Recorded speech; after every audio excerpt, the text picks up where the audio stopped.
امروز ساعت 7 به منزل ما حمله شد. به باعث تأسف است الان عالی‌ترین مقام انتظامی مملکت در کنار من است، آقای سردار طلایی. من ایشون رو به قضاوت میگیرم چون الان تاریخ دارد بنویسم. تمام شما تاریخ، تمام شما خبرگزاری های داخل و خارجی، آقای طلایی با خادم اهل بیت اینطور باید بکنن. در حکومت شیعه، حکومت ملا، حکومت آقا بشین. من همه جا مردم رو دعوت به صلح و دوستی کردم. جلسه قبلمون که جمعیت بسیاری بود در ایران بی‌نظیر بود. من از نیروهای انتظامی تشکر کردم، اینها خادمند، ولی صبح زود به منزل یک روحانی مظلوم که سیاسی نیست، انگلیسی نیست، آمریکایی نیست حمله کردن، این چه جوابی داره؟ منم میخواید بگیرید به زن بچه من چرا حمله میکنید؟ قفل چرا میشکنید؟ اینجا حکومت اسلامی 27 سال قبل مردم گفتن بهزت ما حسینی، ما انقلاب کردیم، ما آمدیم تو خیابون، عکسهای مایی هست. آمده بودن به زن بچه من فحش میدادن. من لباس فرم تنشون نبود، ولی میگفتن ما از مقامات دستور داریم. خدا کند که این حمله امروز به گوش خبرگزاری‌های خارج نرسد و الا مسئله لبنان رو تحت شعاع قرار میدن. منزل کسی که مردم برای دعا توسل میاد اعتقاد بشورن، خاکشون میبوسن، باید حمله کنید.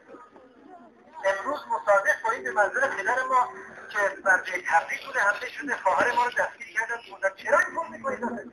من نیاز میگم دارید، هیچ قصد شورش ندارم. پریشب یه سردار آمده با من صحبت میکنن از نیروی انتظامی، یه جوری صحبت میکنن که مثل اینکه طرفدار است، بعد اینجوری امروز حمله میکنن. خب برای چی؟ مگه به دنبال مواد مخدر آمده؟ شما خیال میکنید مثل کد سرتون بکنید توی بسته که نمیبینید الان مردم دنبال سوژن، خارج دنبال سوژن. من مثل من که این همه اصلاح شدم تو این چند سال تو منبر حرفی نزدم.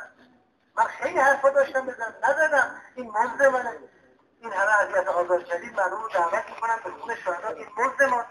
شما الان تو این حکومت که به بیت یک مرجعی تنظیم میکنید که ده ها هزار صدها هزار پیرو برستن، اگه از میگیره ما هم چیکار ما اینجا یک میگیرن که میشه زندگی کرد. آقای سایی شما که به نام اسلامی باید امنیت داشته باشید، حمله میکنم با کمال وقاحت. من آمدم بیرون گفتم من ترس ندارم، من روی نیزه نشستم، من یه آدم معمولی نیستم که من بدون تبلیغ منبر میرم. منبر قبل 115,000 جمعیت جمع شد، نه روزنامه دارم نه مجله دارم، من تو قفای مردمم.